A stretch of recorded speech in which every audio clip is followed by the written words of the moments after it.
सुमध्याह्नं विद्यार्थियों, online class में आप सभी का स्वागत। आज 12 अक्टूबर 2020, कक्षा 9वीं, विषय संस्कृतम। अध्ययन बिंदु अष्टम पाठ है लोहतुला। लोहतुला, लोहे की तराजू। लोहे की तराजू, ये पाठ का नाम है। तो देखिए, इसमें पाठ परिचय देखते हैं। इसका पाठ परिचय क्या है? अयम पाठ है विष्णु शर्मा विरचितम्। अयम पाठ है विष्णु शर्मा विरचितम् पंचतंत्रम् इति कथाग्रन्थस्य मित्रभेद नामक तंत्रस्य संपादितः अंशः अस्ति। अयम पाठ है, यह पाठ विष्णु शर्मा द्वारा विरचित। यह पाठ विष्णु शर्मा द्वारा विरचित। यह पाठ विष्णु शर्मा द्वारा विरचित पंचतंत्र इस कथा ग्रंथ के, पंचतंत्र नामक इस कथा ग्रंथ के मित्रभेद नामक तंत्र से संपादित अंश है। ये जो पाठ है वो विष्णु शर्मा के द्वारा विरचित है और विष्णु शर्मा की जो रचना है वो है पंचतंत्र। ये पंचतंत्र जो कथा है उसमें 5 तंत्र हैं, 5 भेद हैं इसके। उनमें एक है मित्रभेद। उस मित्रभेद नामक तंत्र से संपादित यह अंश है। अस्यां कथायाम एक जीर्णधन नामक है वणिक विदेशात् व्यापारं कृत्वा प्रत्यावर्त्य संरक्षित न्यासरूपेण प्रदत्तां तुलां धनिकाद याचते। अस्यां कथायाम, इस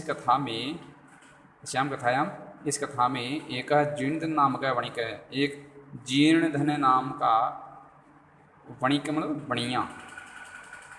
इस कथा में एक जीर्णधन नाम का बणिया विदेशात् व्यापारं कृत्वा, विदेश से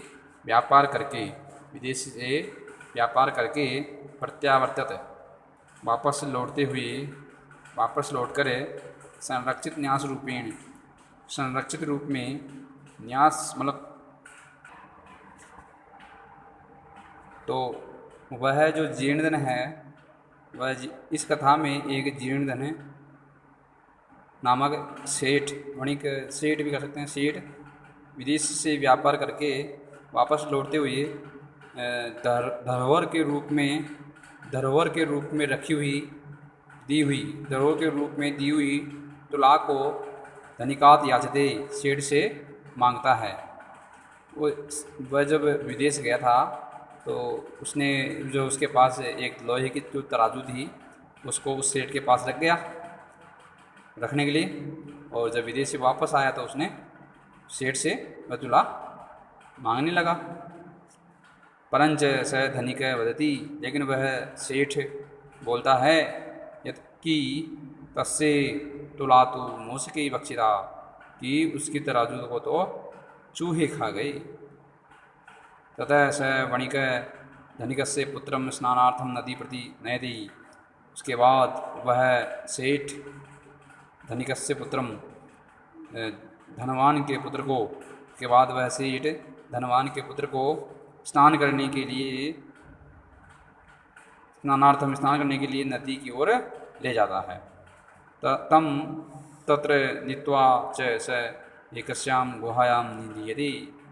तत्र नीत्वा, उस धनवान के पुत्र को वहाँ ले जाकर वह एक गुफा में उसे छिपा देता है। उसे बालक को एक गुफा में छिपा देता है। प्रत्यावर्तिते सति पुत्रम अदृष्ट्वा धनिक पृच्छति, इसमें वापस लौटते हुए पुत्र को नहीं देखता हुआ धनवान पूछता है, मम शिशु कुत्र अस्ति, मेरा पुत्र, मेरा बालक कहाँ है? स वदति यत तव पुत्रे शयन अपरत। वह सेठ बोलता है कि तुम्हारे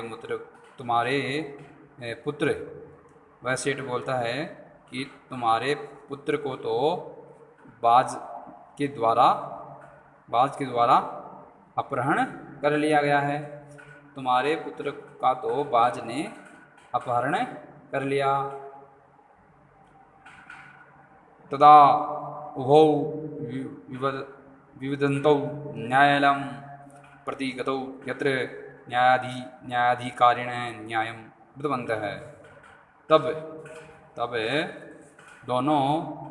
दोनों विवाद करते हुए, झगड़ा करते हुए न्यायालयं प्रति गतौ, न्यायालय की ओर गए, जहाँ न्यायाधिकारिणः न्यायं कृतवन्तः, जहाँ न्यायाधीश ने उनका न्याय किया।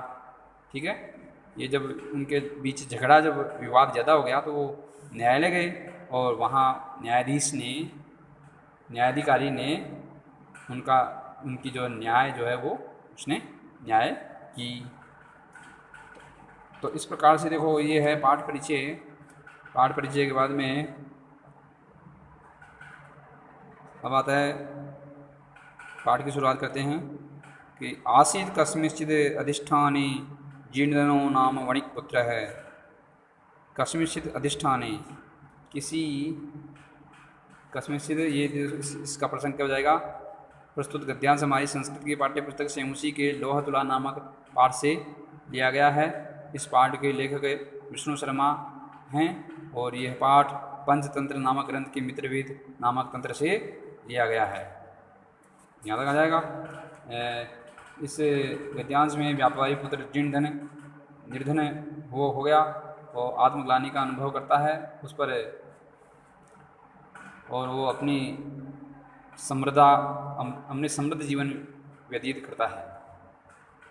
देखो, आसीत् कस्मिंश्चित् अधिष्ठाने जीर्णधनो नाम वणिक्पुत्र है। किसी स्थान पर, कस्मिंश्चित् अधिष्ठाने, किसी स्थान पर जीर्णधन नामक व्यापारी का पुत्र रहता था। किसी स्थान पर जीर्णधन नामक व्यापारी का पुत्र रहता था। सच विभोक्षयात् देशांतरम गंतुम इच्छन व्यचिंतयत्। वह विभवक्षयात्, वह धन के अभाव के कारण देशांतरम गंतुम इच्छन, दूसरे स्थान पर जाने का इच्छुक है, व्यचिंतित, सोचने लगा। यत्र देशोऽथवा स्थाने भोगायुक्ता स्ववीर्यतः तस्मिन् विभवहीनो यो वसेत् स पुरुषाधमः। जहाँ जिस स्थान पर अपने पराक्रम से भोगने योग्य वस्तुओं का उपभोग जिसने किया है, जिस स्थान पर अपने पराक्रम से भोगने योग्य वस्तुओं का उपभोग जिसने किया है, उस स्थान पर विभवहीनो यो, उस स्थान पर वह व्यक्ति निर्धन होकर निवास करे, वह ऐसा पुरुष अधम पुरुष होता है, ऐसा पुरुष नीच पुरुष होता है, जिसने जिस स्थान पर रहकर वह व्यक्ति जो सुख पराक्रम से भोगने योग्य जो वस्तुओं का उपभोग करता है, और वही उसी स्थान पर गरीब होकर निवास करता है, तो वह व्यक्ति नीच पुरुष कहलाता है, अधम पुरुष कहलाता है। उस व्यक्ति को वहाँ निवास नहीं करना चाहिए, ऐसा इसमें कहा। आज यहीं तक पढ़ेंगे। ठीक है, धन्यवाद।